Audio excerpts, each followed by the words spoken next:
Avant de débuter cet épisode, je voulais te rappeler que les inscriptions à nos cours d'arabe en ligne Miftah sont ouvertes pour cette nouvelle année 2024-2025. Si tu souhaites t'inscrire pour cette année, que tu sois débutante, ne sachant pas lire l'arabe ou que tu saches déjà lire l'arabe et que tu souhaites perfectionner ton arabe, nous sommes là pour t'accompagner cette année, Inch'Allah. Tu as toutes les informations dans le lien en description de cet épisode. Aujourd'hui, on va parler de troubles de l'apprentissage.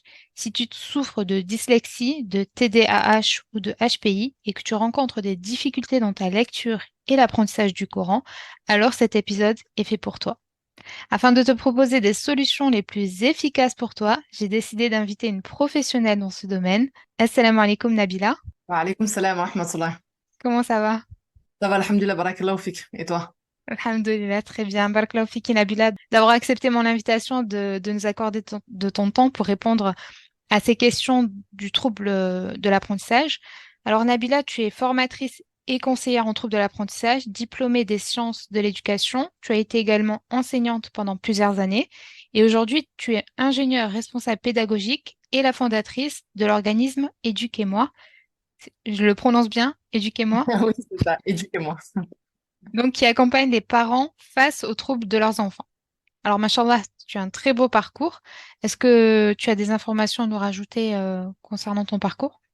Ben non, c'est exactement ça. J'ai commencé en parallèle de mes études en tant que conseillère d'éducation. Et alhamdoulilah, quand j'ai terminé, j'ai eu mon titre d'ingénieur. Donc, on va dire que Éduquez-moi, il a grandi en même temps que j'ai grandi. C'est-à-dire que au début, j'étais conseillère et donc j'accompagnais des familles. Et puis, quand alhamdoulilah, j'ai été diplômée, je me suis mise à former moi aussi des conseillères pour qu'elles puissent du coup accompagner un maximum de familles et d'enfants dans les troubles des apprentissages. Machallah. Bah, première question, du coup, Nabila, pourquoi avoir décidé de créer cet organisme Éduquez-moi? Ben en fait, les troubles des apprentissages, ça a toujours été quelque chose qui m'a posé question. C'est-à-dire que j'ai toujours été un enfant et un élève qui prêtait attention aux enfants qui étaient les plus en difficulté, aux enfants qui étaient peut-être des fois en marge, etc. Et c'est vrai que quand j'ai grandi et que, subhanallah, je me suis découvert aussi un profil neuroatypique, je me suis dit, ouais, mais c'est un truc de fou, en fait. Genre, moi aussi, je suis concernée et moi aussi, on aurait pu me le dire plus tôt. Enfin, j'aurais pu avoir ces informations plus tôt et ça aurait, alhamdoulilah, voilà, qadarallah, mais ça aurait peut-être changé des choses dans ma construction en tant qu'adulte, mais aussi dans ma construction en tant qu'élève, en tant qu'apprenant, en tant qu'étudiante. Et du coup, je me suis dit, OK, il faut que je comprenne, en fait, qui je suis. Il faut que je comprenne comment je fonctionne. Et en fait, c'était au départ par rapport à mes relations sociales, mes relations avec les autres, vraiment dans tous les domaines de ma vie. Et en fait, ça m'a permis d'y voir beaucoup plus clair sur mon parcours scolaire, où moi qui me pensais parfois cancre, ou parfois différente, ou parfois j'essayais de comprendre pourquoi j'étais passée par l'échec scolaire pour au final terminer ingénieur, ben, j'étais en train de trouver les réponses à toutes mes questions et je pouvais pas le garder pour moi. Il fallait impérativement que je le partage. Et donc au départ, de façon vraiment très innocente ou je sais pas trop comment dire, mais vraiment de façon, enfin voilà, c'était dans le but de partager tout simplement. J'ai lancé mon compte Instagram Éduquez-moi, qui très très vite va devenir un organisme de formation parce que les demandes elles vont être énormes. Alhamdoulilah. Et il va falloir que je gère tout ça, donc ça me tombe un petit peu dessus, et donc je vais commencer à structurer et à monter cet organisme de formation. Alhamdoulilah. Donc, en fait, c'est toi-même, tu souffres de troubles de l'apprentissage, c'est Oui, ça? ouais, j'ai souffert. Alhamdoulilah, alors d'aujourd'hui, j'en souffre plus, mais alhamdoulilah, j'ai réussi à mettre des mots dessus, et du coup, moi-même, je suis concernée par les troubles des apprentissages, ouais. Ah, subhanallah. Donc, rien de mieux qu'une personne qui vit ça pour pouvoir aider les autres. Bah, du coup, donc les troubles de l'apprentissage, donc on parle de dyslexie, de TDAH, HPI, donc c'est des termes qui peuvent être inconnus pour beaucoup d'entre nous. Est-ce que tu peux nous expliquer en quoi ça consiste exactement? Alors, il y a ces trois familles. C'est-à-dire que la première famille, c'est la famille des troubles 10. Donc, le plus connu des troubles 10, c'est la fameuse dyslexie. C'est les difficultés. En fait, 10 veut tout simplement dire difficulté. Donc, la lexie, c'est l'apprentissage de la lecture. Quand on aura 10 orthographies, c'est du coup de la difficulté avec les règles d'orthographe. La praxie, ça va être vraiment du coup dans les faits et gestes et dans le fait de ressentir et de représenter son corps dans l'espace, etc., etc. Donc ça, c'est une grosse famille des difficultés en fait que l'on peut rencontrer dans les apprentissages, mais qui peuvent aussi du coup affecter notre quotidien en dehors de l'école et de l'apprentissage que l'on appelle formel. Ensuite, on a la famille du TDAH, donc le trouble déficitaire de l'attention avec ou sans hyperactivité. Donc, c'est les fameux enfants hyperactifs, ceux que voilà, on a tendance à voir sauter un peu partout. Sauf qu'il y a aussi le TDA sans hyperactivité, et du coup, c'est des difficultés de concentration. C'est le fait parfois d'avoir le cerveau qui part un petit peu dans tous les sens et avoir du mal à rester concentré sur une seule et même tâche. Et ensuite, on a les fameux hauts potentiels intellectuels. Donc, eux, ils sont vraiment à la mode en ce moment, c'est-à-dire que c'est la bonne excuse à tout. C'est oui, mon enfant, il a HP, mon enfant, il a HPI, il a HPE, donc haut potentiel intellectuel, haut potentiel émotionnel. Il y a plusieurs, en fait, éléments et critères qui peuvent se rattacher à cette famille-là. Et du coup, c'est, pour faire très, très simple, c'est des enfants, des personnes qui ont un quotient intellectuel au-dessus de la moyenne. En France, le quotient intellectuel qui passe la barre des 130 est considéré comme un haut potentiel intellectuel. C'est ce qu'on Et appelle, ce qu'on appelait avant surdoué. voilà, on les appelle d'ailleurs encore comme ça. Après, ce terme-là, il est un petit peu en train de s'éteindre et de disparaître parce qu'on se rend compte que être au potentiel intellectuel, c'est pas forcément que le profil de l'enfant surdoué. Il y a 6 profils des enfants au potentiel intellectuel, et parmi eux, il y a l'enfant brillant, il y a l'enfant discret, il y a l'enfant provocateur. Enfin, c'est vraiment différents profils que l'on vient mettre en lumière dans cette famille-là. Les autres profils sont moins connus. Le plus connu, c'est l'enfant brillant, c'est le fameux enfant qui réussit tout, qui a de très bons résultats scolaires, etc. Alors qu'en réalité, d'autres enfants au potentiel intellectuel en souffrent plus qu'autre chose. Et est-ce que à travers ton organisme, est-ce que tu aides seulement les enfants ou également les adultes? Non, en fait, moi, ce que je fais à travers l'organisme de formation, c'est qu'il y a une grosse partie théorique de compréhension. C'est vraiment pour moi la base. Qu'on soit enfant ou adulte, on a besoin de passer par cette phase de compréhension. En fait, qu'est-ce que c'est concrètement? Quand on me dit que je suis dyslexique, est-ce que ça veut dire que je suis nulle à l'école et que je pourrais jamais apprendre à lire correctement et que j'écrirai toujours en inversant des lettres, etc. Ou est-ce que ça veut dire que j'ai un fonctionnement qui est peut-être différent, qu'il y a peut-être des moyens de contrer cette dyslexie? Est-ce il y a des solutions à apporter? Donc, bien évidemment, je propose des solutions ludiques parce qu'à la base, j'accompagnais les parents face aux troubles de leur enfant. Donc, il y a plein de méthodes et de pédagogies que j'utilise pour leur permettre de contrer et de venir combler ces difficultés-là. Mais il y a aussi, en fait, pour les adultes, cette phase de compréhension. Parce que les besoins, bien évidemment, ne sont pas les mêmes. C'est-à-dire qu'un enfant, un adulte qui a, je sais pas moi, 35 ans et qui découvre, en fait, que si ça allait pas, c'est parce qu'il était dyslexique. Oui, tu vas pas lui dire, assis-toi, prends la méthode des alphas, et puis le F, il fait le bruit de la fusée. Et non, voilà, ça va pas lui parler. Mais par contre, le fait qu'il comprenne pourquoi il est comme ça et qu'est-ce que ça inclut, parce que ce qu'on ne sait pas, par exemple, c'est que quand on est concerné par de la dyslexie, on va avoir du mal à apprendre une langue étrangère. On va avoir des difficultés à apprendre une langue étrangère. Donc, ce que au début on mettait vraiment dans la case de c'est de la difficulté de lecture et c'est de la difficulté d'expression, etc. Ben, en fait, finalement, c'est aussi dans une autre dans l'apprentissage d'une autre langue, tu vas avoir des difficultés. Et des fois, enfin, des fois, souvent, jusqu'à il n'y a pas très longtemps qu'on découvre que ça pouvait inclure des difficultés dans l'apprentissage d'une autre langue, on le limitait à la langue française. C'est-à-dire que tu es dyslexique, c'est parce que du coup, tu as des difficultés à lire en français, etc. Et si t'arrives pas à apprendre une autre langue, ben, c'est parce qu'en fait, ben, t'es encore plus cancre que ce qu'on pensait, et puis t'arriveras pas à apprendre de langue, et puis t'arriveras pas, parce que la dyslexie est étroitement liée avec la dyscalculie, donc les difficultés dans les calculs, dans le fait de pouvoir compter. Ben, en plus de ça, t'es nul en maths, t'es nul en langue, t'es nul en français, ben, en fait, t'es nul partout, et puis ça y est, ben, t'es en échec scolaire, et puis de toute façon, c'est tout ce que tu mérites, alors que pas du tout. Une fois que tu comprends qu'il y a des voies de contournement, qu'il est possible de contrer ces difficultés-là, qu'il est possible de mettre en place des choses, même en tant qu'adulte, mais tout part de la compréhension. Vraiment, tout part de la compréhension. Et j'ai beaucoup d'adultes qui ont pris mes formations et qui m'ont dit, mais c'est un truc de fou, en fait. J'en veux encore. Explique-moi, j'ai encore plein de questions. Je veux lire des choses parce que là, je suis vraiment en train de me découvrir. Je viens d'aller à la rencontre de moi-même. Ouais, parce que c'est un domaine qui est encore méconnu des gens. Enfin, on découvre un petit peu tout ça et heureusement qu'il y a des personnes comme toi pour nous éclairer face à ça. Et donc, du coup, bah, nous, donc, ce qui nous intéresse, c'est notamment donc la lecture et la mémorisation du Coran, puisque là, bon, comme on peut le voir, on peut avoir des difficultés avec la lecture donc en français. Et donc, la question, c'est est-ce qu'on va avoir, si forcément on a des difficultés avec la lecture française, en langue française, est-ce qu'on va également avoir des difficultés forcément avec la lecture de l'arabe? Est-ce que ça va être plus compliqué pour une personne qui est dyslexique d'apprendre un nouvel alphabet, de pouvoir lire en arabe, etc. Alors, déjà, ce qu'il faut savoir, parce que ta question, j'y aurais pas répondu de la même façon si c'était pas la langue française qui rentrait vraiment au cœur du sujet. Il faut savoir que la langue française est une langue des plus complexes. On a je ne sais combien de règles d'orthographe. Quand toi, en tant qu'adulte, t'as pas de problème de dyslexie, t'es un lecteur, t'es ceci, t'es cela, tu vas, même si c'est pas des fautes qui piquent les yeux, tu vas faire des fautes de temps, d'accord, de machin, de j'ai oublié que lui, je sais pas, tu sais, quand t'as les auxiliaires, ils sont placés à tel endroit, nanana, enfin, c'est hyper, hyper, hyper complexe. Donc, la langue française, déjà, de base, sans trouble, c'est compliqué. Et la langue arabe, alhamdoulilah, c'est quand même plus simple. Bon, je suis pas calée en langue arabe, mais pour avoir échangé et formé des écoles, alhamdoulilah, qui pouvaient être du coup musulmanes en France, qui avaient des enseignantes en arabe qui étaient là lors des sessions de formation, elles me disaient que la langue arabe était beaucoup plus facile déjà par rapport à la langue française. Donc, souvent, les enfants qui avaient des difficultés de dyslexie en français avaient moins de difficultés en arabe. Après, ce qu'il faut savoir, c'est que qu'importe la langue, il n'y a pas de secret. Si tu veux t'apprivoiser une langue et que tu veux vraiment la maîtriser, il va falloir s'y entraîner quotidiennement. Et ça, c'est ce qu'on a tendance à oublier. C'est-à-dire que nos enfants, ils vont au cours d'arabe une fois par semaine.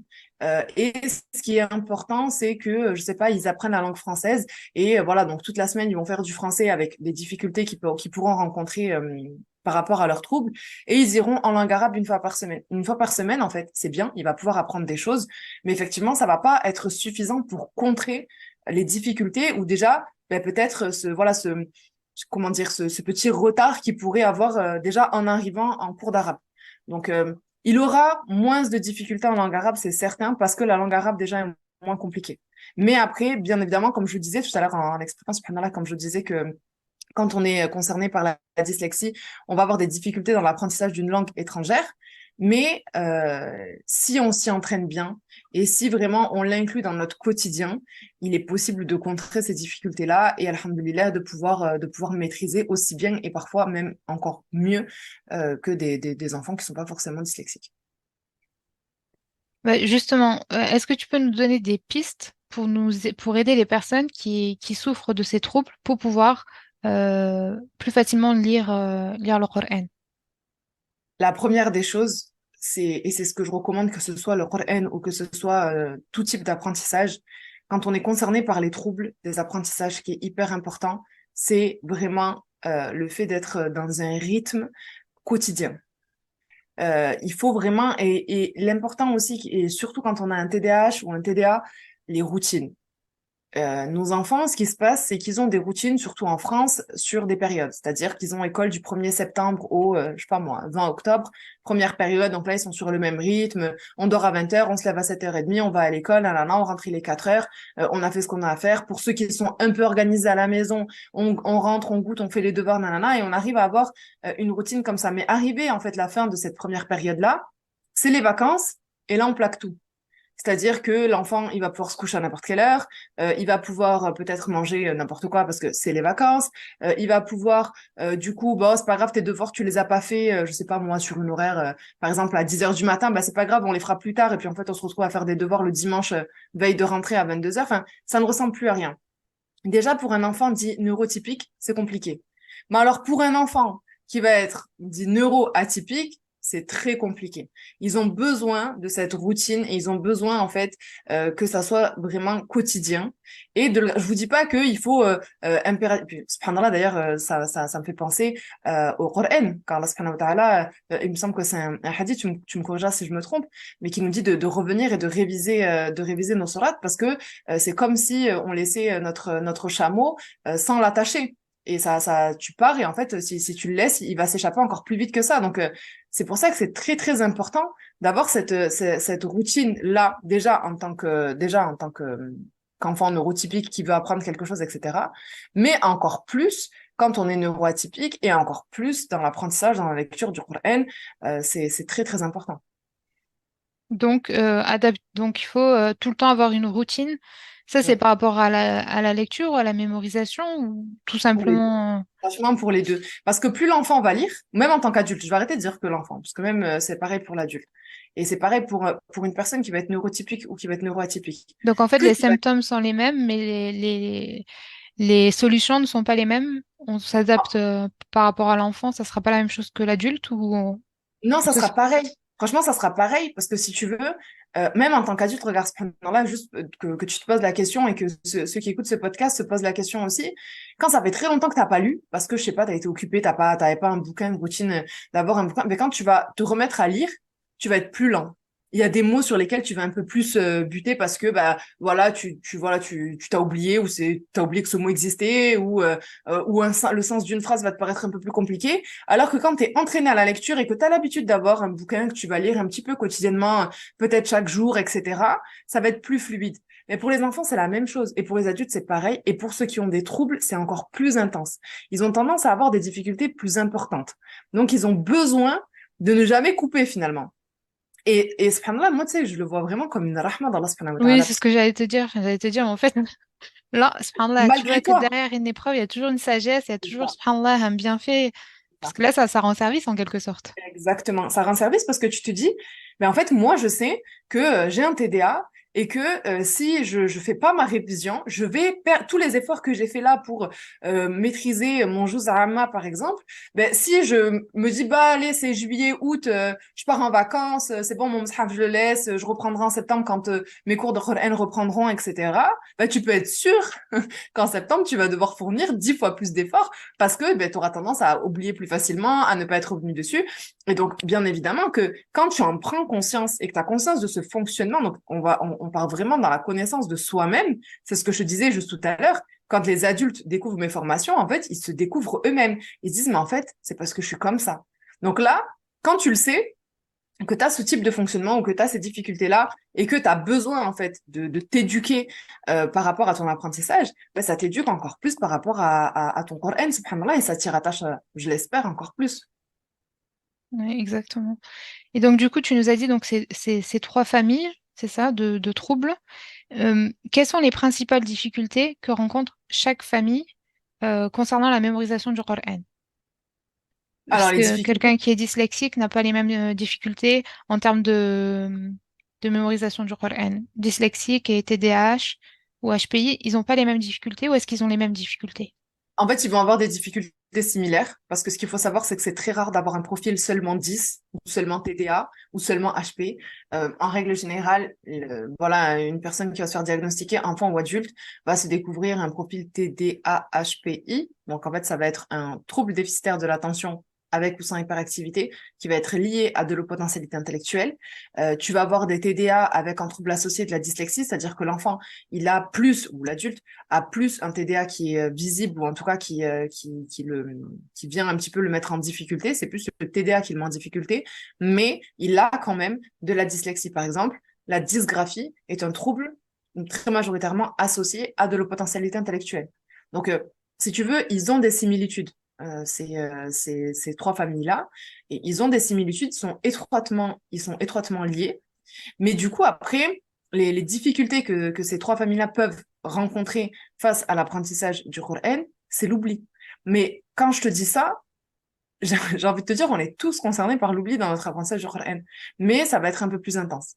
Ils vont avoir tendance à plus oublier, à être moins concentrés. Un profil au potentiel intellectuel, il va avoir une mémoire vive, mais vive, subhanallah, c'est-à-dire que c'est des enfants ou des adultes qui peuvent t'épater dans l'apprentissage qu'ils peuvent avoir, dans tout ce qu'ils peuvent mémoriser, là, par exemple, d'un cours à un autre. Tu C'est-à-dire vas leur dire, qu'ils mémorisent plus rapidement qu'une oui, personne qui n'a pas ces troubles?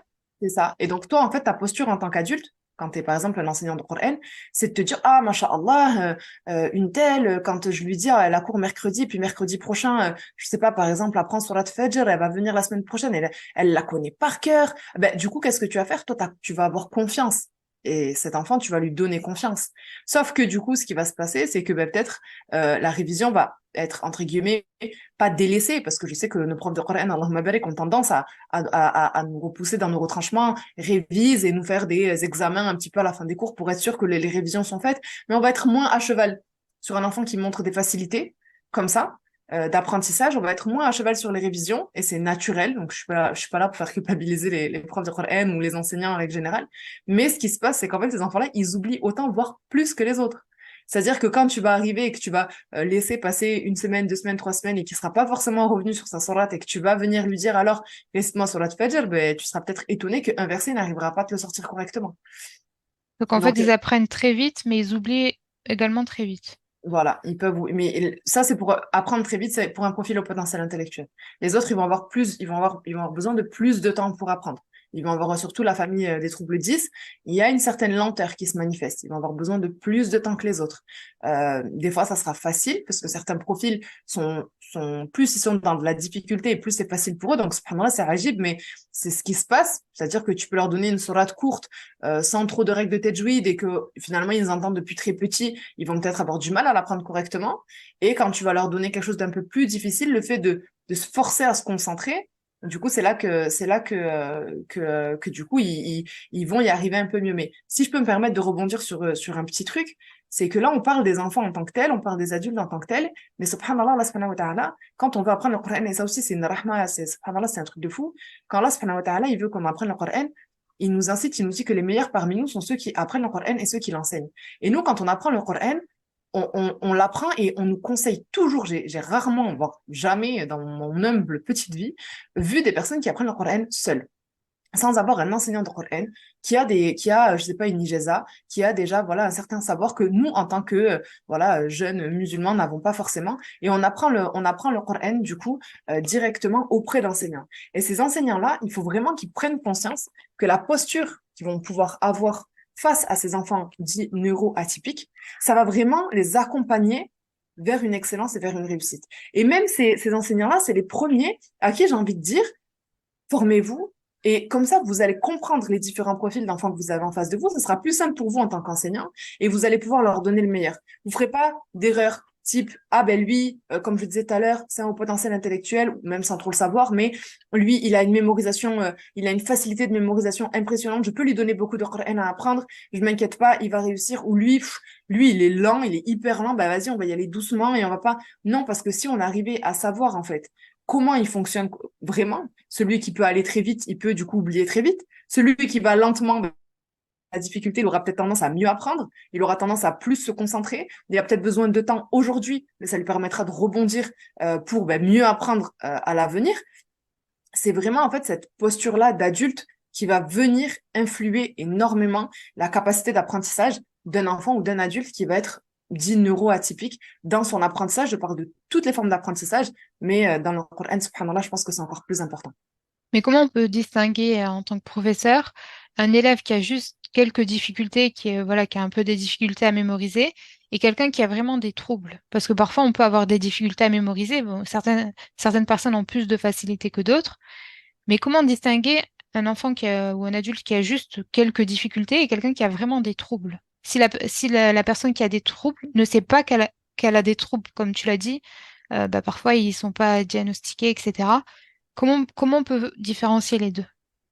Alors ça, ce qu'il faut savoir, c'est que c'est très franco-français. C'est-à-dire qu'en France, il faut que tout soit acté sur un document pour certifier que effectivement cet enfant, il est dyslexique ou effectivement cet enfant, il est concerné par un trouble déficitaire de l'attention. Et alors que subhanallah, déjà, si on savait, parce qu'il n'y a pas d'études qui ont été faites, mais je serais vraiment curieuse de savoir combien d'enfants passent à côté de leur diagnostic. C'est-à-dire ils sont peut-être vraiment dyslexiques, mais ils le découvriront jamais ou très tard parce qu'ils feront des tests, ils iront chez des psychomotes, chez des orthophonistes, etc. Et que jamais personne ne dira de façon claire que oui, c'est une dyslexie. Et moi, c'est comme ça que j'enseigne aux parents que j'accompagne au conseil d'éducation que je forme, c'est que je leur dis que ce que l'on a de concret, nous, en face de nous, c'est la difficulté de l'enfant. Après, si cette difficulté vient confirmer un trouble des apprentissages, alors ok, c'est un enfant qui peut avoir une dyslexie, un TDA. Mais si cette difficulté-là ne vient pas confirmer, par exemple, l'enfant, il a des difficultés dans la lecture, on va lui faire les tests, il n'est pas diagnostiqué dyslexique. Alors, on va faire quoi? On va faire abstraction de cette difficulté d'apprentissage de la lecture. Il a des difficultés d'apprendre à lire, c'est évident. Il est là en face de nous. Donc, ok, peut-être qu'il n'est pas dyslexique, mais cette difficulté-là, nous, on la voit. Elle est là, elle est en face de nos yeux et elle est concrète. Donc, c'est ça qu'il faut traiter. Après, le fait de parler dyslexie, le fait de parler TDA, le fait de parler aux potentialités, nanana, ça c'est juste pour qu'on puisse comprendre et qu'on puisse aller plus loin, qu'on puisse aller chercher. Mais quand un enfant, il n'est pas forcément diagnostiqué, ou que, voilà, nous, ce que l'on sait, ce que l'on voit, c'est qu'il a ces difficultés-là. Donc, dès qu'un enfant est en difficulté, neurotypique, neuroatypique ou quoi ou qu'est-ce, il faut l'accompagner dans sa difficulté. Et pour l'accompagner dans sa difficulté, il faut comprendre les difficultés. Parce que l'humain, subhanallah, quand il ne connaît pas, quand ils ne savent pas, on n'aime pas. De toute façon, les hommes avec un grand H, quand ils ne connaissent pas, ne savent pas, ils n'aiment pas ça. Donc, c'est quelque chose de mauvais. C'est quelque chose de mal. Quand on ne connaît pas quelque chose, quand on a quelque chose d'étranger, c'est quelque chose que on ne va pas aimer et qui va être péjoratif. Alors que, subhanallah, si on s'arrêtait 2 minutes et qu'on se disait, OK, cet enfant, il a des difficultés, c'est quoi ces difficultés? Pourquoi il n'arrive pas à lire? Des enfants qui n'arrivent pas à lire, il y en a plein. Et en France, c'est pire. Si on voyait la dernière étude que j'ai vue apparaître, c'était que les enfants qui entraient en sixième, 42% des enfants qui entraient en sixième n'avaient pas une lecture fluide. Subhanallah, c'est un truc de fou. Ouais, presque Donc, la moitié. Presque la exactement, moitié. c'est ça. Donc, est-ce que pour autant ces 42% sont dyslexiques? Je pense pas. Mais, en tout cas, il faut apprendre à traiter, du coup, cette difficulté-là, ces difficultés d'apprentissage, même si c'est pas forcément une dyslexie diagnostiquée. Donc là, c'est là, en fait, en tant qu'adulte, quand tu es enseignant, quand tu es en contact avec des enfants, quand je dis que tu es en contact avec des enfants, ça veut dire que tu as des enfants, toi, ou tu as des neveux, des nièces, des petits cousins à qui tu vas te permettre de venir faire la morale ou faire des réflexions, etc. Documente-toi et informe-toi. Parce que le rôle de l'adulte face à l'enfant qui a des difficultés, il est vraiment, vraiment, vraiment, vraiment, vraiment très, très important. C'est-à-dire que en fonction du regard que tu vas poser, toi, en tant qu'adulte, sur l'enfant que tu vas avoir dans un cours de Coran, par exemple, tu es enseignante de Coran, tu un enfant qui a des difficultés, tu un enfant qui est hyperactif, t'as un enfant, le regard que tu vas poser sur cet enfant va déterminer s'il va réussir à apprendre correctement ou pas. Et ça, en sciences humaines et sociales, c'est ce que l'on appelle l'effet Pygmalion. C'est-à-dire qu'en fonction de ce que tu penses de l'enfant qu'il est en face de toi, ça va déterminer le fait qu'il va réussir ou qu'il va échouer. Du coup, en pratique, là, s'il y a des parents ou des enseignants qui nous écoutent, là, c'est début d'année, donc beaucoup vont inscrire leurs enfants dans des instituts à la mosquée, etc., pour lire ou mémoriser le Coran. En pratique, quels outils ils peuvent mettre en place? Donc, tu nous as parlé tout à l'heure de routine, mais quelles techniques ils peuvent mettre vraiment en place pour pouvoir aller les aider et pas rester démunis comme ça face à la difficulté d'un élève? La première des choses, outre le fait que j'ai répété 1000 fois qu'il fallait s'informer, se documenter, etc., la première des choses, c'est vraiment de ne pas avoir peur de briser en fait les règles. Tu vois, un cours, ça se fait derrière une table, assis sur une chaise. Ça doit durer, voilà, moi, le parent, il paye 300 euros l'année, donc le cours de Coran, il doit durer au moins 3 heures par semaine. Et 3 heures, ça va être de 9 heures à midi. Et de 9 heures à midi, c'est le moment qu'on consacre à Allah subhanahu wa ta'ala. Donc, on ne fait rien d'autre que du Coran et vous prenez vos tablettes et vous apprenez, etc. Ok, ça peut fonctionner pour certains enfants. Je sais que dans certaines mosquées ici au Maroc, à Fès, etc., ils ont tendance à apprendre beaucoup ensemble et ça fonctionne très bien. Il faut pas oublier que pour certains enfants, d'autant plus en Europe, qui n'ont pas du coup cet héritage-là, ça peut être très difficile. Donc vraiment, le fait de se dire, bon allez, les enfants, et souvent même nous en tant qu'adultes, on s'en souvient quand on est enfant, quand on a un enseignant qui vient et qui change les choses, ça nous motive. Quand je dis qu'il change les choses, j'ai un souvenir de quand j'étais en terminale d'une enseignante de biologie qui était arrivée avec des Ferrero, des Raffaello, tu sais, ces chocolats hyper bons. Et elle avait dit, écoutez, moi je vois que dans la classe, il n'y a pas grand monde qui participe et moi j'ai besoin que vous participiez parce que ce qui est important, c'est ce qu'on dit en classe, etc. C'est pas vos révisions tout seul. À chaque personne qui lèvera la main, qui donnera une réponse, qu'elle soit bonne ou mauvaise, je lui offrirai un chocolat. Bah, je peux t'assurer que ce jour-là, toute la classe a participé et qu'en 15 minutes, il n'y avait plus de chocolat. Mais tu vois, ça m'a marqué. Je pourrais même te raconter le cours qu'elle nous avait transmis ce jour-là. Et là, je te le raconte. Dans ma tête, je revois la salle, je revois, tu vois, Non, ça m'a c'est pas- vraiment, émotionnellement, ça m'a vraiment beaucoup marqué. Et je me suis dit, mais c'est un truc de fou. Alors que les cours classiques, derrière un bureau, derrière. Et puis, des fois, on a cette culture aussi en Europe, des anciens qui n'ont pas forcément trop évolué et qui sont assez dans le jugement, en fait. Tu sais, t'as honte. t'as pas ouvert ton Coran pendant une semaine. Le gosse, il a 7 ans, ouais, mais en fait, enfin, oui, j'ai pas ouvert mon Coran, mais c'est papa, maman, enfin, je sais pas, puis on sait pas ce qui se passe dans leur vie. Donc, soyez motivants, donnez envie d'avancer, donnez envie de réussir. Et puis, il y a des enfants qui avanceront moins bien aujourd'hui, mais qui avanceront tellement, mais tellement vite dans quelques temps parce qu'ils auront pris confiance en eux, qu'ils auront une belle estime d'eux-mêmes et qui pourront, ben voilà, se prendre confiance et se dire, allez, c'est bon, là, j'apprends à prendre, voir dans le regard de l'enseignante que ça se passerait bien. Moi, je me souviens de mon fils l'année dernière qui prenait des cours de Coran et il avait une enseignante qui était très, très, très, très dure. Vraiment très, très, très dure. Alors, on n'avait rien à faire. Mon fils avait 5 ans et qu'il ait 5 ans, qu'il en ait 15, c'était exactement la même musique. Et elle était très, très dure. Et à un moment donné, au milieu de l'année, mon fils lui a récité une sourate et elle l'a félicité. Elle lui a offert une petite carte de foot, de joueur de foot. Je crois que c'était Valbuena, tu sais, les joueurs que personne connaît, tu vois. Une petite carte de foot comme ça. Mon fils, il est rentré. Mais la carte, il l'a gardée toute l'année, jusqu'à la fin de l'année, parce que c'était la meilleure carte et parce que la Moualima, elle était trop fière de lui et qu'elle lui avait offert la carte, etc. Donc, dans la motivation, dans la compréhension de l'enfant, dans l'affection. Subhanallah, le prophète sallam, il était affectueux envers les enfants. Nous, c'est quelque chose qu'on a perdu. J'ai vraiment ce sentiment que c'est quelque chose qu'on a perdu. C'est-à-dire que l'enfant, c'est limite, on le voit comme un boulet qui nous dérange au quotidien, à qui on n'a pas envie d'accorder de temps, à qui on n'a pas envie de le comprendre, en fait. C'est non, c'est moi, je t'ai dit, avance comme ça.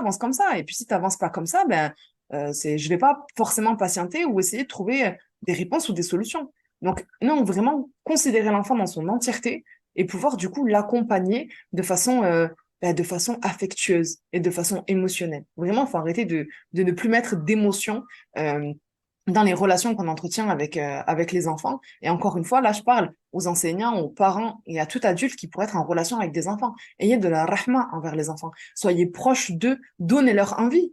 Donnez-leur envie. Il faut qu'ils aient une crainte parce que voilà, c'est comme ça. Allah subhanahu wa ta'ala, il nous fait peur et à la fois on sait qu'il est amour. Donc, mais en tant qu'adulte représentant de l'autorité envers ces enfants-là, il faut pas leur faire que peur. Il faut pas les dégoûter. Après, on ne comprend pas quand ils ont 15 ans, ils veulent plus aller à la mosquée, ils veulent plus apprendre, ils commencent à mal nous parler. Au final, on les comprend pas, on sait plus comment ils veulent penser, comment ils veulent voir les choses, etc.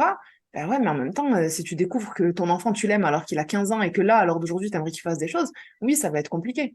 Ouais, exactement. Donc là, tu me dis de l'affectif, etc., par le jeu. Est-ce que du coup, ben, il faut passer des méthodes traditionnelles à des méthodes plus ludiques?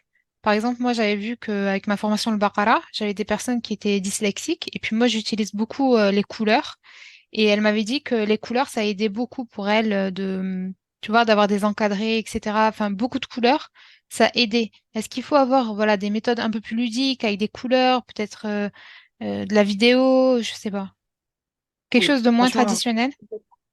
complètement, vraiment. C'est vraiment, oui, il faut sortir de ce côté, comme je te dis, très froid et très réglementé. Il faut pas avoir peur, comme tu as dit, de mettre des couleurs, de surligner. Moi, la première fois que j'ai vu un mushaf avec des écritures dessus et avec des couleurs, c'était l'enseignante de Coran que j'avais il y a quelques années. Et quand c'était un cours individuel, donc du coup, on échangeait beaucoup. Et je lui dis, mais j'ai vu son mushaf avec des couleurs. Je dis, mais c'est quoi toutes ces couleurs et tout? Tu sais, pour moi, en fait, le Coran, en fait, t'as pas le droit d'écrire dessus. C'est les Tu peux couleurs pas. par thème ou c'est les couleurs, les règles de Tajwid? Alors, il y avait elle avait, alors c'est un courant, subhanallah, que j'ai toujours recherché. Alors, si quelqu'un a la ref, je veux bien le retrouver. Mais c'était un Coran qui était, en fait, il y avait les règles de Tajwid.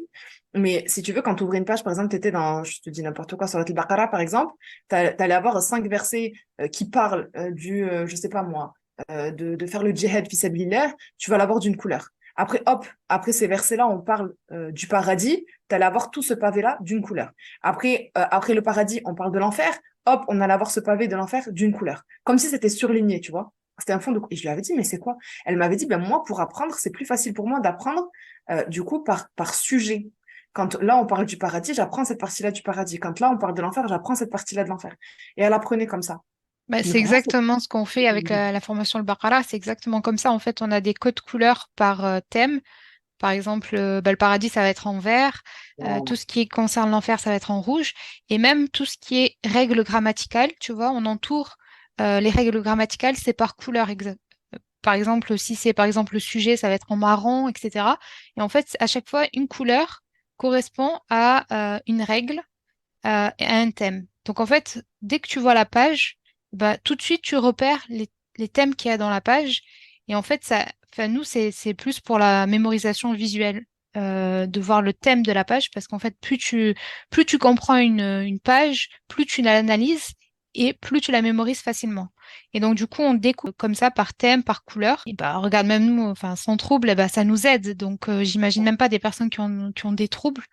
Enfin, moi, ça m'avait vraiment interpellée quand la personne elle m'avait dit, voilà, moi, ça m'aide beaucoup. C'est pour ça que je voulais t'inviter parce que je voulais en connaître un peu plus sur bah, tout ce qui est trouble, etc., pour pouvoir aider un maximum de personnes. Et c'est vrai que moi, la sœur, elle m'avait dit que ça l'aidait beaucoup, les couleurs, etc. Donc voilà, si tu peux nous partager des techniques pour aider un maximum de personnes, pour que les enseignants puissent aider en ces débuts d'année les élèves. Parce que ce serait dommage que les élèves puissent passer à côté de l'apprentissage du Coran, parce que comme tu as dit, eh ben, un professeur, ça joue sur un élève, dans son avenir en fait. Si tu es dégoûté dès ton enfance de l'apprentissage du Coran parce que le professeur n'a pas su s'adapter à toi, ben, malheureusement, ça va avoir des conséquences une fois adulte. Ben, ça va donner des personnes qui vont pas vouloir mémoriser le Coran parce qu'ils vont avoir tellement un mauvais souvenir quand ils étaient enfants et donc, tu passes à côté bah, des bienfaits de mémoriser le Coran, de le méditer, de le comprendre, etc. Donc, vraiment, les enseignants, qu'il faut qu'ils se forment à tous ces troubles, etc., pour pouvoir aider nos enfants et même les adultes, hein, même les adultes d'aujourd'hui, pour qu'ils puissent se réconcilier avec l'apprentissage du Coran. Ah oui, ça, je suis tout à fait d'accord avec toi. En fait, ce qu'il faut savoir, c'est que de nos jours, ça ne suffit plus de maîtriser une discipline pour venir l'enseigner. Là, je parle par exemple du Coran. Tu peux avoir la meilleure des ijazas et maîtriser les règles de tajwid et avoir un Coran, Allahumma barik, une mémorisation sans faille. C'est très bien. C'est, machallah, ça n'enlèvera pas l'honneur que tu as. Et Allahumma barik, en plus, si tu veux le transmettre, c'est magnifique. Mais ça ne suffit plus d'être seulement, en fait, dans cette maîtrise-là des règles et de ta discipline. Donc, je parle du Coran, mais je pourrais parler de, je sais pas moi, de, de, je sais pas, de technique ou de formation. Enfin, tu vois, il faut vraiment, en fait, être pédagogue. Et ça, c'est important. Il faut être pédagogue. Et j'ai envie de dire, encore plus dans le Coran. Parce que l'enfant, si tu le dégoûtes, l'enfant, s'il n'a plus envie, et si pour lui, le Coran, c'est quelque chose de négatif, c'est quelque chose de compliqué, de néfaste, etc., malheureusement, je pense que on a envie. On préfère que nos enfants soient dégoûtés de toute forme d'apprentissage, mais pas de celle du Coran. Donc, vraiment, les enseignants de Coran, les instituts de Coran, etc., vraiment, c'est hyper important. C'est, il faut mettre de la rahma, il faut être pédagogue, il faut pas avoir peur de sortir, ben voilà, comme on disait tout à l'heure, s'il faut mettre des couleurs, on met des couleurs, s'il faut écrire, on écrit, si, il y a un truc aussi hyper important dans l'apprentissage, et encore plus dans l'apprentissage du Coran, moi, je l'ai vécu personnellement, c'est que mon enseignante, et franchement, qu'Allah la récompense par le meilleur, elle avait un truc, j'ai jamais osé, je me suis jamais permise de lui dire, mais elle avait un truc quand elle nous enseignait le Coran, c'était de nous dire, avant même de commencer à parler d'une règle ou avant même de commencer l'apprentissage d'une sourate, de nous dire, ah, cette règle, elle est hyper compliquée. Cette règle est très difficile. Peu de personnes la comprennent. Mais moi, dans mon raisonnement, je me disais, bah, c'est bon, je la comprendrai jamais. Donc, j'écoutais même pas. Hmm. Tu vois? Je me disais, ben, en fait, vu que c'est dur et il y a quasiment, pourquoi je vais me fatiguer alors que tu me dis qu'il y a pas beaucoup de personnes qui le comprennent et que moi, je suis qui pour pouvoir, moi, mieux la comprendre que d'autres qui ont mieux appris que moi de mon petit niveau. Et du coup, et subhanallah, quand des fois je reprends ma mémorisation du Coran, il y a certains passages, parce que ma sœur et moi, on faisait les cours au même endroit, et on bug sur les mêmes passages. Les mêmes passages, on va avoir des difficultés. Et subhanallah, c'est parce qu'on avait la même enseignante. Et que cette enseignante, elle nous disait, quand on a échangé avec d'autres camarades du groupe, comme elle nous disait, ah, surat al-Jinn, sur la fin, tel endroit, je vais pas vous dire ça pourrait bloquer d'autres personnes, mais tel verset, tel ci, tel ça, c'est compliqué, c'est dur et tout. Eh bien, on bloquait tous au même endroit. Parce qu'en fait, encore une fois, on en revient à l'influence de cet adulte détenteur de l'autorité que nous, on avait en face de nous, qui finalement, ben, subhanallah, a une capacité de venir influer notre apprentissage et influer du coup notre capacité à réussir. Et le fait de devancer, et ça c'est valable pour un enfant neurotypique, mais encore plus chez les enfants neuroatypiques, parce que si tu sais qu'un enfant est dyslexique et que du coup il a des difficultés dans la lecture et que, eh ben, du coup tu vas avoir tendance à dire, ah ça c'est un mot compliqué, donc attends, et ben, tu peux être sûr que à chaque fois qu'il croisera ce mot, il se dira que c'est un mot compliqué et il attendra. Donc vraiment c'est important, au contraire, de dire, ben non, pourquoi tu n'y arriverais pas? Et si toi, en tant qu'apprenant, tu manifestes le fait que ce soit compliqué, il pourra te réconforter en te disant, t'inquiète pas, il y en a plusieurs qui ont eu des difficultés à cet endroit, mais il y en a beaucoup qui ont réussi, et toi, tu feras partie, Inch'Allah ta'ala, de ceux qui vont réussir également. Moi, j'y crois. Et je peux t'assurer que même si on est là que pour satisfaire Allah subhanahu wa ta'ala, on est content. On se dit, ah bah, alhamdoulilah, voilà, je vais tout donner, je vais bien apprendre, je vais bien réciter, je vais le faire et ça va bien fonctionner. Et après, on espère la récompense d'Allah Azza wa Jalla, le seul et unique. Mais c'est hyper important de prendre conscience de ça. Ce truc, surtout avec les adultes, quand on est enseignant de Coran, où on se dit, ben, s'il apprend son Coran, il apprend pas pour moi. S'il apprend son Coran, il apprend pour Allah subhanahu wa ta'ala. Oui, on le sait. On le sait qu'on est là pour apprendre le Coran pour Allah subhanahu wa ta'ala, c'est sûr. Mais si toi, tu as une posture limite, mais comme je disais tout à l'heure, dénuée de sentiments, dénuée de relations affectueuses avec ton apprenant, où tu te dis, ben, t'as pas appris, ben, en gros, tu rendras tes comptes à ton Seigneur, ou limite culpabilisant de, ah, t'as pas mis le Coran au centre de ta vie cette semaine, etc. Ben ouais, en fait, en face, même si on espère et qu'on fait en sorte de purifier notre nia pour satisfaire Allah subhanahu wa ta'ala, on est des humains, ça nous met pas très à l'aise. Ça nous donne pas trop envie de revenir. Tu vois, ça nous donne pas trop envie d'apprendre non plus. Donc, c'est important de prendre conscience de ce rôle qu'ont les enseignants de Coran ou tout enseignant. Oui, parce qu'il y a beaucoup de personnes qui pensent que quand elles mémorisent le Coran, en fait, les gens pensent que c'est se limiter à répéter des ayats.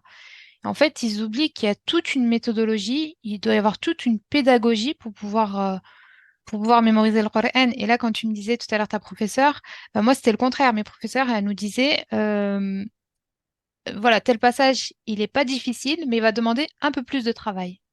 Tu vois? Et donc, du coup, bah, c'était. Et puis, du coup, bah, je fais la même chose avec mes élèves. Tu sais, dans Surat al-Baqarah, beaucoup de personnes ont peur du hizb numéro 4, donc le quatrième hizb. Et elles me disent à chaque fois, oh là là, il paraît que c'est le plus difficile, etc. Je leur dis non, c'est pas le plus difficile. C'est celui qui va demander un peu plus de travail. C'est pas le plus difficile. Il va juste demander un peu plus de travail. Donc, dans ta tête, tu te dis, bon, bah, il est un peu plus difficile, mais il est abordable. Mais si tu te dis, oh là là, warning, là, c'est le plus compliqué, etc., bah, forcément. Enfin, soit tu peux le voir comme un challenge, mais en général, tu vas plus le voir comme des difficultés. Ah oui, et puis même dans le rythme, tu sais, quand tu as un enseignant et que l'enseignant il te dit par exemple, bon ben apprends, je sais pas, par exemple 10 versets, les 10 prochains versets, tu les apprends pour la semaine prochaine. Et que toi, en tant qu'apprenant, et encore plus chez les adultes, parce qu'encore les enfants, c'est peut-être légèrement différent, mais qu'en tant qu'adulte, t'es arrivé et t'en as appris, je sais pas, par exemple 15-20. Moi, ça m'est souvent arrivé, alhamdoulilah, j'ai une facilité d'apprentissage qui est quand même assez forte. Et ça m'est souvent arrivé C'est que lié mon à ton enseignant... trouble, Nabila? Oui. Ok. Oui. Moi, j'ai une facilité d'apprendre ça. Je peux apprendre énormément, énormément, énormément. Je peux très vite oublier aussi, mais je peux beaucoup apprendre. Et tu sais, le fait d'être bradé, parce que ben, il y a ce manque de compréhension en face. C'est-à-dire que ben non, c'est diversé. On n'est pas là pour que tu ailles vite. Nous, ce qu'on veut, c'est de la qualité, pas de la quantité. Et que toi, en face, tu subis la frustration. Tu vois, tu te dis, mais en fait, je les connais. Je peux les rester de façon qualitative. Tu vois, peut-être que je vais devoir y revenir dans mes révisions, etc. Mais tu peux pas venir couper quelqu'un comme ça dans son élan. Tu lui as conseillé d'en apprendre 10. Ok, aujourd'hui, il en apprend 15-20. Qu'est-ce que tu en sais de sa nia? Qu'est-ce que tu en sais que il est là pour apprendre beaucoup parce qu'il veut vite finir le Coran pour aller dire aux gens qu'il connaît? Ou est-ce que c'était, moi, il y a des sourates qui me parlaient tellement, mais vraiment tellement, ou des sourates que j'écoutais, mais que j'écoutais avant même d'en arriver à ce moment-là de mon apprentissage, ou quand je suis tombée dessus, ça me faisait, tu sais, ça me faisait du bien de me dire, waouh, mais c'est une sourate, je l'écoutais tellement depuis que je suis petite, et là, je suis en train de l'apprendre, et tu sais, c'est fluide, tu vois, tu t'apprends, enfin, alhamdoulilah, ça me faisait apprendre facilement.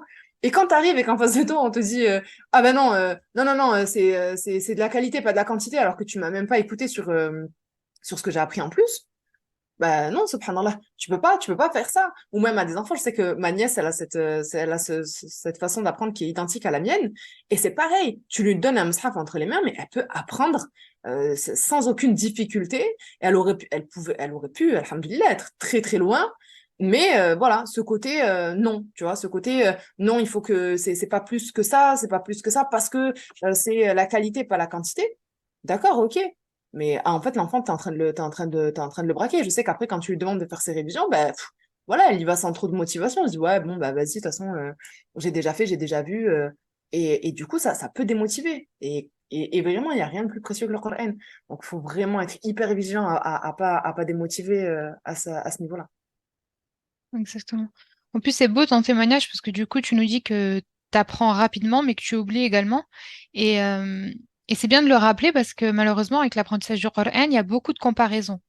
Les gens vont se comparer aux autres. Par exemple, nous, avec la formation de Baqara, vu qu'elles vont mémoriser la même sourate, eh ben, certaines élèves vont mémoriser plus vite que d'autres.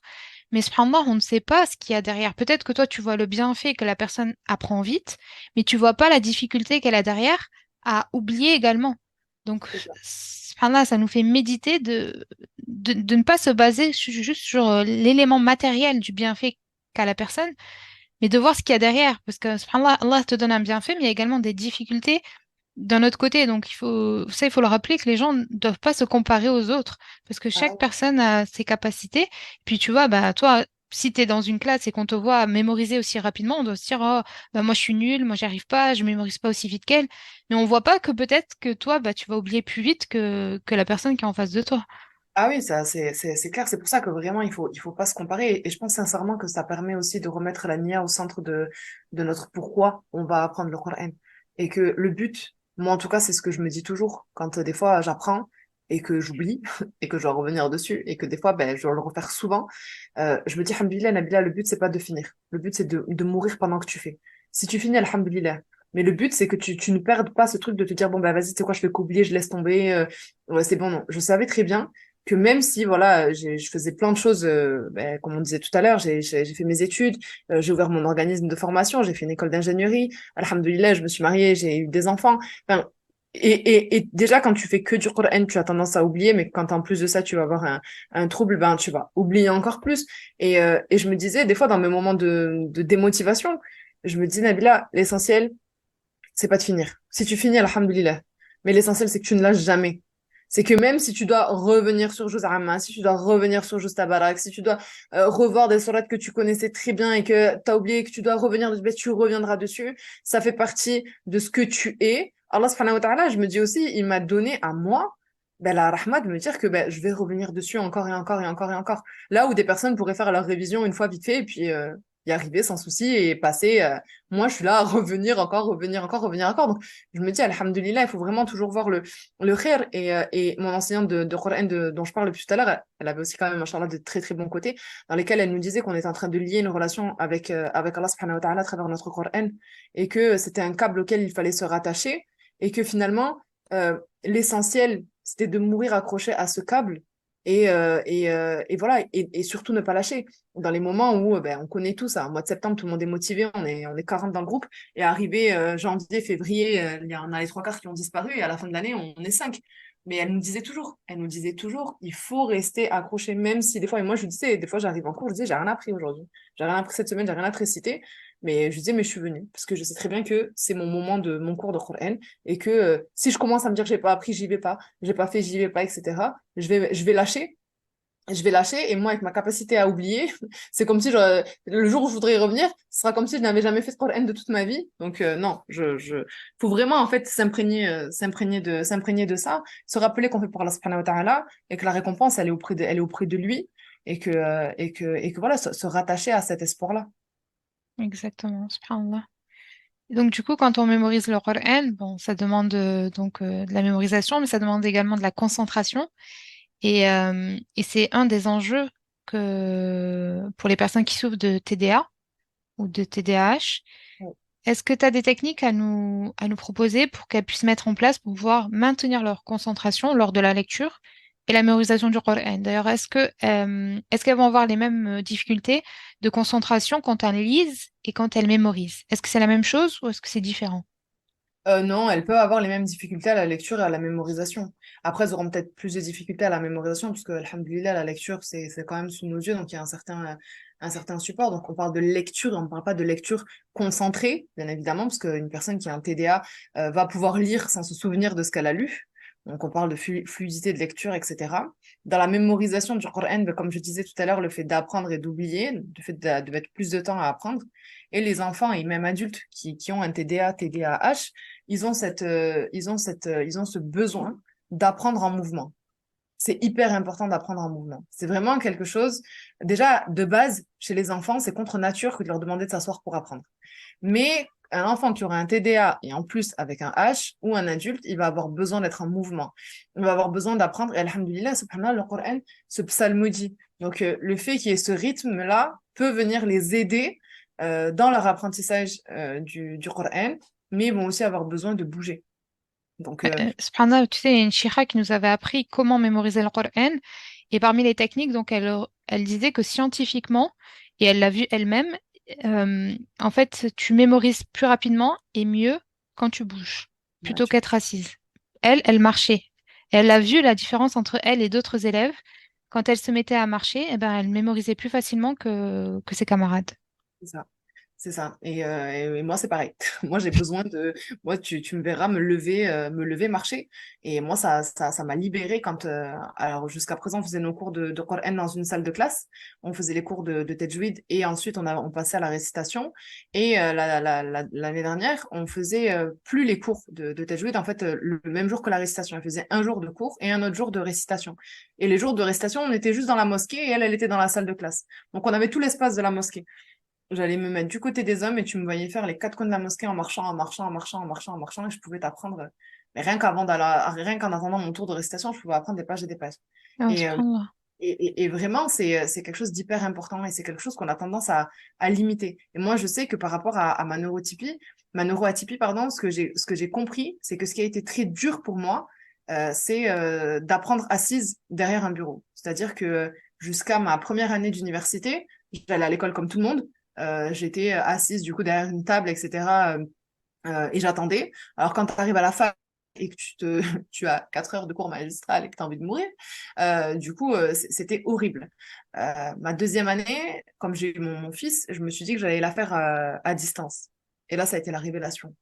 Parce que je me suis dit que je pouvais enfin apprendre comme moi je voulais. Et je me suis laissée porter parce que j'avais rien à perdre. J'étais dans un moment de ma vie où je me disais, écoute, Nabila, t'es mariée, t'as des enfants, bon, tu fais des études, c'est juste pour te cultiver, t'as mis un sens de l'éducation, c'est quelque chose qui te passionne. Voilà, bon fait, mais j'avais pas de, tu sais, j'étais pas à la recherche d'un métier, de me dire, vas-y, il me reste 5 ans, je vais avoir mon master et je vais faire ingénieur pédagogique et je vais ouvrir ma boîte. Pas du tout. J'étais dans un truc où je me disais, bon, ben vas-y, apprends. Et donc, en fait, comme il n'y avait pas cet enjeu de réussite à tout prix, cet enjeu de, il faut que les choses soient bien faites, nanana, mais je me mettais pas du tout de pression. Et j'apprenais, mais c'était, moi, tu rentrais chez moi, c'était tout et n'importe quoi. C'était des fois, j'étais allongée par terre, des fois, j'étais allongée sur le ventre. Mon mari rentrait du travail, il croyait qu'il avait une folle à la maison, tu vois. Mais, Mais ils font ça dans les pays scandinaves, etc. et c'est ceux qui ont les meilleurs résultats. Parce que Mm. c'est pas en France qu'on a les meilleurs résultats scolaires, tu vois.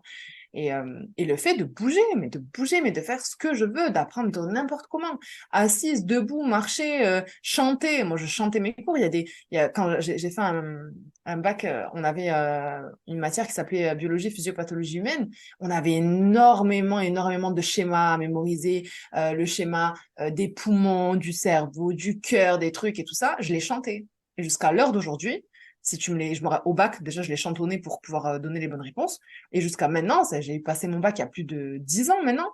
Ben, je peux encore te chanter mes schémas. Tu me poses le schéma, je peux te faire la chanson et te mettre et te le remplir sans avoir rien oublié. Donc vraiment, c'est un truc de fou. Il faut laisser à ces enfants et même à ces adultes la possibilité d'apprendre de façon naturelle. Il faut arrêter de lutter contre ben, ce que la nature, qu'Allah subhanahu wa ta'ala, il nous a constitués comme ça. On a besoin d'être en mouvement, on a besoin de marcher, on a besoin de parler, on a besoin d'échanger, on a besoin d'apprendre en reformulant. Encore une fois, je reviens à ce hadith parce que c'est un truc de fou quand on nous dit que le meilleur vous, c'est celui qui apprend le Coran et qui l'enseigne. Parce qu'en fait, quand il enseigne, il est toujours dans sa révision. il est toujours en train de revenir dessus. Et il est avec différentes personnes en face de lui. Donc, à chaque fois, il est dans l'enseignement de façon différente. Mais ça, c'est le meilleur moyen d'ancrer définitivement le Coran dans nos cœurs, dans notre cerveau, par là, c'est magnifique. Mais moi, je le dis à mes élèves, je leur dis, vous apprenez de moi, mais moi, j'apprends de vous également. Parce que tu apprends avec les autres, avec leurs difficultés, avec leurs conseils. Subhanallah, c'est un échange. Il faut pas voir quelque chose de hiérarchique, en fait. C'est vraiment un échange entre nous. Et là, quand tu parlais de chanter, de raconter, etc., ça me faisait penser donc à la technique qu'Allah Azza wa Jal met dans le Coran. Quand tu vois que le Coran, c'est énormément de récits, c'est énormément d'histoires. Et donc, on voit à quel point on retient beaucoup plus facilement une information. Par exemple, beaucoup de personnes aiment beaucoup Surat Yusuf. Ouais. Pourquoi? Parce que c'est celle où il y a énormément d'histoires, énormément de sagesse, dans Surat Al-Kahf également. Parce qu'on retient beaucoup plus facilement une information à travers des récits, à travers des histoires, à travers des échanges, comme tu as dit, plutôt que quelque chose de théorique. Si le Coran, c'était petit 1, vous faites ça, petit 2, petit 3, petit 4, on aurait du mal. Mais vu que c'est quelque chose qui nous touche, c'est quelque chose qu'on vit, c'est quelque chose qui nous parle, ben, on le retient beaucoup plus facilement. Et d'ailleurs, tu retiens plus facilement des sourates qui parlent de récits que des sourates, enfin moi personnellement en tout cas, de sourates où, voilà, tu sais, dans Juz Amma, etc., c'est des petites ayats. Pour moi, c'est plus compliqué que des sourates où il va y avoir des récits. Ah oui, c'est ça, parce que tu y mets du sens. Et encore une fois, tu sais qu'est-ce que tu y mets? Tu y mets de l'émotion. Parce que quand tu récites ou quand tu lis la Sourate Yusuf et que tu vois par quoi il est passé et que tu vois l'émotion de se dire qu'il a été pris par ses frères, qu'il a été jeté dans le puits, qu'il a été trouvé, qu'il a été mis en prison et en fait, tu sais, tu ressens quelque chose. Et ça, on a tendance, et vraiment, j'insiste beaucoup, beaucoup sur ça, mais on a tendance à mettre de côté nos sentiments. Et on a tendance à mettre de côté quand on est dans l'apprentissage, à mettre de côté vraiment le fait que, ben voilà, on apprend et on apprécie et on aime et on y met du cœur. Alors que subhanallah, dans le Coran, encore plus, on nous demande enfin, on veut tisser un lien avec notre Coran et on veut apprécier le fait de lire ces histoires-là. Et on s'en rappelle, on se rappelle toujours des histoires, comme je disais tout à l'heure avec l'enseignante qui a amené des chocolats, on se rappelle toujours de ces histoires qu'on nous a racontées, dans lesquelles il y a eu de l'émotion, moi, mes enseignants, sans parler du Coran, mes enseignants, que ce soit à l'université ou que ce soit au lycée, etc., quand ils venaient et qu'ils me racontaient un cours théorique, classique, voilà, le cœur, le fonctionnement du cœur, nanana, nanana, ok, c'est cool, c'est bien, mais vas-y, d'accord. Mais quand l'enseignant, il venait et qu'il te racontait quelque chose vraiment avec une histoire et que dedans, en fait, ça te marquait et qu'il te racontait quelque chose que lui-même avait vécu, tu sais que c'est hyper bête l'anecdote que je vais te raconter, mais j'avais mon prof de bio en première, il venait, il faisait pas cours. Et il arrivait, il avait des fiches, il avait des points importants. Il nous disait, ouais, prenez vos feuilles, notez le titre du cours, chapitre 1, nanana, il nous racontait ceci, cela. Et je sais plus, je saurais pas te dire pourquoi, mais ça m'avait marqué. Il nous raconte qu'il était parti vivre pendant 1 an avec ses enfants à Madagascar, que lui, il avait 2 garçons. Donc avec son épouse et ses enfants, ils sont partis vivre à Madagascar. Et que comme à Madagascar, ils faisaient que marcher pieds nus, ben leurs pieds, ils sont devenus plus gros, plus larges et plus durs. Il nous expliquait par rapport du coup au derme, à l'épiderme, comme quoi ça durcissait. Et en fait, le fait qu'il me les racontait à travers une histoire, à travers, tu sais, il nous disait, ouais, on est parti à Madagascar, c'était super, on a rencontré des peuples, on voulait faire comme eux, et comme on faisait comme eux, on marchait pieds nus, nanani, nanana. Mais en fait, il y a mis de l'affection. Et il nous a transmis à ce moment-là l'amour qu'il portait à ce peuple, à cette expérience qu'il avait vécue. Mais encore une fois, là, à l'heure d'aujourd'hui, plus de 10 ans après, je m'en souviens encore. Parce que en fait, tu te lis d'affection à une histoire et du coup à un savoir. Et en fait, c'est là où l'apprentissage, il s'ancre complètement en soi. Exactement. Bah, pour revenir par exemple à la formation de Baqara, bah, on utilise des histoires également. Parce que tu sais, Surat al-Baqara, la difficulté, c'est que c'est la plus longue surah du Coran. Et en fait, pour retenir le début et la fin de chaque page, ben, en fait, j'ai créé des histoires. Et en fait, les histoires, elles permettent de savoir si, par exemple, si je dis à une élève, cite-moi le dernier verset de la page 8, eh ben, elle sait réciter le dernier verset de la page 8. Pourquoi? Parce que c'est en lien avec l'histoire qu'on a créée à travers les pages. Et Machallah. subhanallah, c'est une méthode. L'histoire, c'est vraiment une méthode très très très efficace. Et c'est pour ça que quand on mémorise le Coran, il faut pas s'arrêter à la répétition. Il faut vraiment analyser, méditer, le vivre. Et c'est pour ça que donc, le podcast s'appelle Vis ton Coran parce que c'est pas mémorise ton Coran, c'est vis-le. Allah subhanahu wa ta'ala, il nous a révélé le Coran pas pour le mémoriser, c'est pas une poésie, c'est vraiment pour le vivre. La mémorisation, c'est un moyen, comme tu as dit tout à l'heure, comme elle a dit ta professeure, machallah, d'avoir ce câble. Parce que quand tu mémorises le Coran, tu as ce câble, tu es toujours accroché à lui.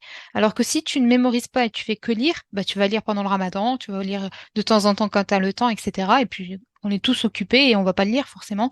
Alors que si tu as des comptes à rendre à une professeure, bah, tu vas être obligé de mémoriser, tu vas être accroché à lui. Mais ce n'est pas le but en soi. Le but, c'est en réalité de garder ce lien avec le Coran, mais de le vivre. Et pour le vivre, eh ben, il faut le méditer, il faut lire ses histoires, il faut raconter, il faut le vivre, tout simplement. Il faut pas voir comme, comme tu as dit tout à l'heure, voilà, comme quelque chose comme ça qu'on récite, tu fais des erreurs, on te corrige, etc. Pas cette manière traditionnelle, mais vraiment de le vivre, tout simplement. Et comme tu as dit tout à l'heure, c'est pas de, de se presser pour pouvoir terminer le Coran, la mémorisation, puisque de toute manière, les personnes qui ont terminé la mémorisation du Coran, ce n'est pas une fin en soi, puisqu'elles recommencent à réviser. Donc en fait, le processus, il est jamais terminé, c'est jusqu'à ta mort, hein. Même si tu l'as mémorisé intégralement, bah, tu recommences, tu révises tous les jours, tous les jours, tous les jours. Donc autant y aller doucement et le méditer et le vivre, et tu vas voir, et puis subhanallah, plus tu vas le méditer, plus tu vas le vivre, et plus tu vas le mémoriser plus facilement. Parce que pourquoi tu prends du plaisir? Et plus tu prends du plaisir à faire une chose, et plus bah, tu la comprends facilement. Comme toi, tu nous avais dit avec ta professeure avec les chocolats, ou là, ton professeur à Madagascar. Bah, là ça, des années plus tard, bah, ça, t'as retenu l'information. C'est ça. Parce que Et tu l'as vécu, parce que voilà, t'as été transporté par toute cette histoire. c'est ça. Donc vraiment y mettre du cœur, y mettre vraiment de la compréhension, de l'amour, du sentiment, c'est ce que l'on a tendance à ne plus faire. Et malheureusement, c'est la clé. C'est vraiment ce qu'il y a de plus important à mon sens, en tout cas. Mémoriser le Coran, ça demande de la concentration, mais également de la discipline, parce que c'est un travail sur du long terme, comme tu as dit tout à l'heure. Même si tu n'avais pas mémorisé, bah, tu es quand même venu à ton cours avec ta professeure, donc ça demande quand même une discipline. Est-ce que les personnes qui souffrent de ces troubles vont avoir plus de difficultés à adopter une discipline? Oui ou non? Et si oui, quelle solution on peut leur apporter? Alors oui, ils ont tendance à être moins disciplinés, c'est certain. On va pas, voilà, ils ont tendance à être moins disciplinés. Et c'est là où l'éducation, donc là, je parle de l'éducation que les parents donnent à leurs enfants, vient jouer un rôle hyper important. Moi, j'ai des parents, quand je faisais encore vraiment que du conseil et que je les recevais en rendez-vous, en suivi, etc., ils me disaient tout simplement, il range jamais sa chambre, de toute façon, c'est parce qu'il a un TDA, donc sa chambre, c'est moi qui la range. En fait, le fait d'avoir un trouble, ça justifie, mais c'est pas une excuse que l'on va utiliser pour ne plus avoir à éduquer l'enfant ou ne plus avoir à transmettre finalement ce côté discipliné. Donc, c'est hyper important en tant que parent ou en tant qu'enseignant, etc., de comprendre le trouble, de comprendre l'enfant, de comprendre en fait comment il va fonctionner, c'est certain, mais ça nous permet de comprendre, ça ne nous permet pas de dire, bon, bah, du coup, vu qu'il est TDA, bah, du coup, il sera jamais discipliné. Donc, s'il est jamais discipliné, il pourra jamais apprendre, et ben, du coup, c'est pas grave, autant qu'il n'apprenne pas. Non, ça ne fonctionne pas comme ça. Allah subhanahu wa ta'ala, il nous a pas dit d'enseigner, d'apprendre le Coran, d'enseigner le Coran, etc. Seulement à ceux qui ont telle et telle capacité, etc. Non, c'est pour tout le monde. Donc la discipline est quelque chose qui entre en fait dans l'éducation que les parents vont donner à l'enfant. Et que toute personne qui va rentrer dans cette éducation, je pense aux enseignants quand l'enfant il est scolarisé, aux enseignants de Coran si l'enfant va à un cours de Coran, à une activité extrascolaire, etc. C'est pas parce que l'enfant il a un trouble que ça va du coup lui permettre de ne pas faire. Non, il fera peut-être avec plus de difficultés, avec plus de temps, mais le fait de garder cette rigueur-là, ça va permettre du coup d'y arriver.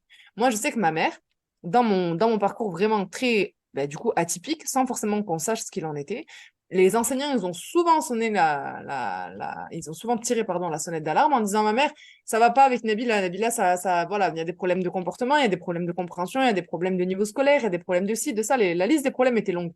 Et ma mère, n'a jamais arrêté de me dire, ma fille, t'es intelligente, tu vas y arriver. Et c'était le service militaire à la maison, c'est-à-dire que je n'avais aucune excuse.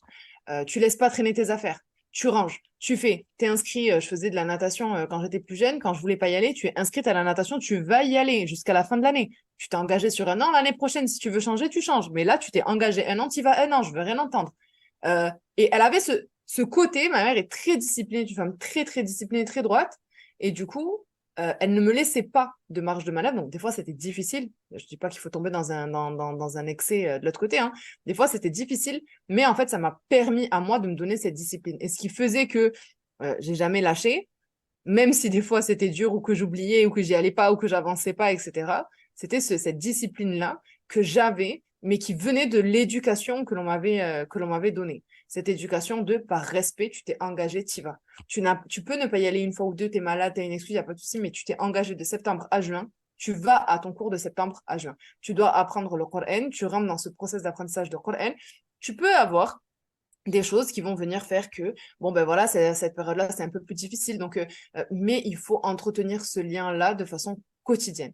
Et cette discipline, elle est transmise des parents vers l'enfant. Et surtout, ne pas tomber dans l'autre excès dans lequel on est en train d'arriver là depuis qu'on entend les troubles des apprentissages par-ci, les troubles des apprentissages par-là.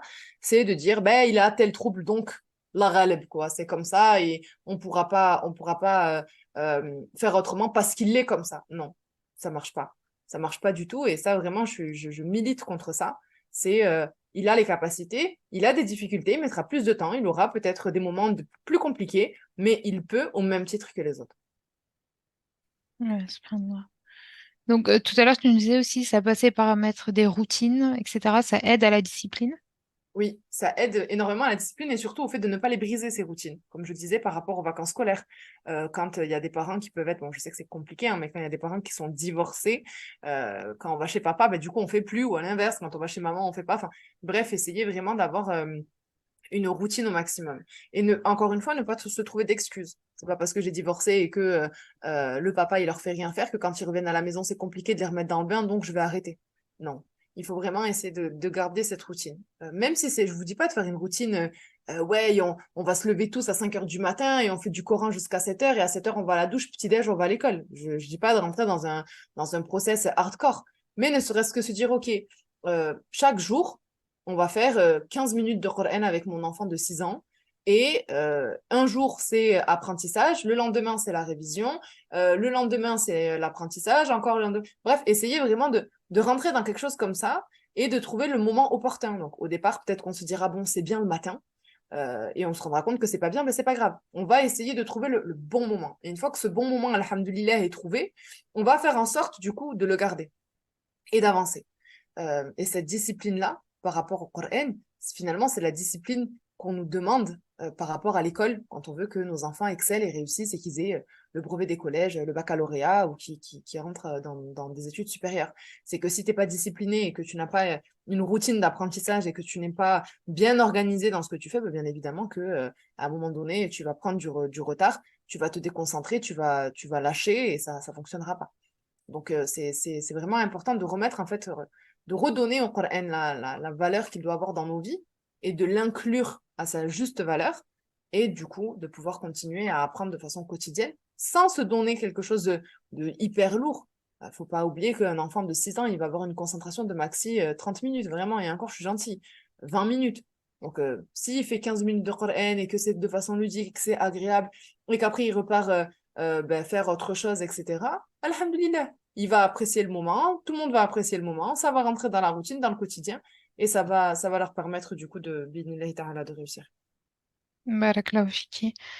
Barakallahu fiki pour toutes tes réponses. On arrive à la fin de cet épisode et la question de la fin que j'aime bien poser à mes invités.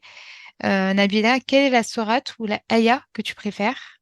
Puisque ce podcast s'appelle Vite en Coran, donc quelle est la sourate ou la ayah que tu préfères et pourquoi? Ah, moi, la sourate que je préfère, c'est sourate Maryam.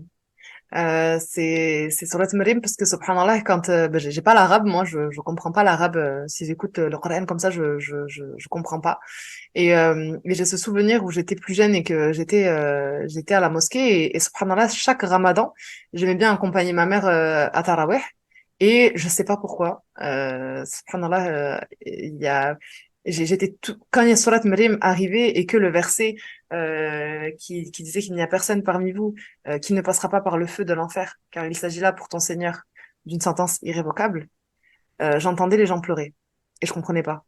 Et c'était toujours à ce moment-là, donc ça a été d'année en année, hein. Et quand j'ai grandi un petit peu, je me disais, subhanallah, mais pourquoi il pleure toujours à ce moment-là? Et moi, je suis là en plus. Et du coup, j'ai été voir. J'ai été voir, j'ai été lire et je suis tombée sur Salat Maryam, subhanallah, et je me suis dit, ouais, c'est un truc de fou. Et en fait, ça a été un énorme déclic parce que je me suis dit, mais tu vois, subhanallah, toi, t'écoutes le Coran et tu sais même pas finalement ce que tu dis, tu sais même pas qu'est-ce qu'il en est. Et regarde, les gens, ils sont touchés, ils le vivent. Quand l'imam, il récite ce verset, leur cœur, il frissonne, ils pleurent. Et du coup, à partir de là, je me suis dit, Nabila, quand tu apprends le Coran, il faut que tu comprennes, il faut que ce soit un déclic, il n'y a pas de hasard. Et Allah subhanahu wa ta'ala, il a voulu qu'à chaque fois, sur plus, Ramadan, en plus, c'est une fois par an, donc de Ramadan en Ramadan, tu tombes sur cette sourate, tout ça. Et après, le Ramadan d'après, ça m'a tellement touchée de, de comprendre et de me rendre compte, en fait, que les gens pleuraient et que j'avais compris pourquoi et que subhanallah, c'était fou, ça m'avait énormément touchée. Et du coup, Mariam, c'est resté une sourate que je porte un peu plus particulièrement dans mon cœur. Mashallah, c'est magnifique. Allah barak. Mashallah, barakallahu fiki Nabila, d'avoir répondu à nos questions et de nous avoir offert de ton temps. Qu'Allah te récompense. Si tu écoutes cet épisode et que tu souffres de l'un de ces troubles, qu'Allah te facilite et te récompense pour tes efforts.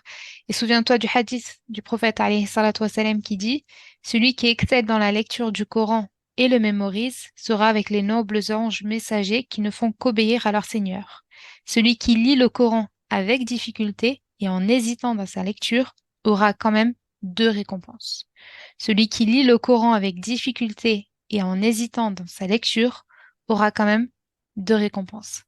Donc, on voit, subhanallah, comment Allah Azza wa Jal est miséricordieux envers nous, parce que certes, on va connaître des difficultés, mais Allah Azza wa Jal te récompense doublement pour cela. Donc, n'oublie jamais ce hadith si tu as des difficultés, des troubles de l'apprentissage, ou ne serait-ce que pour ceux qui commencent à lire le Coran et qui souvent me disent, voilà, j'avance pas vite, etc.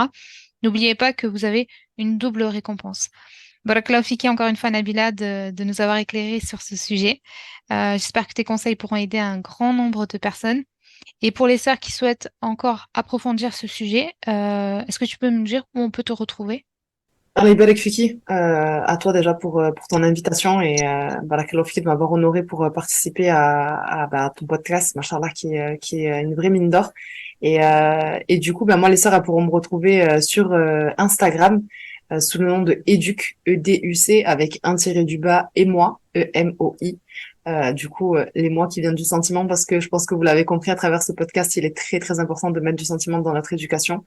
Et du coup, c'est moi qui gère mon compte Insta, donc je suis joignable à cet endroit et je serais vraiment très heureuse d'échanger avec des personnes qui ont écouté ce podcast et d'avoir leur retour, Inch'Allah. Ben, je mettrai tous les liens en dessous dans la description. Vous retrouverez tous les liens en description de cet épisode.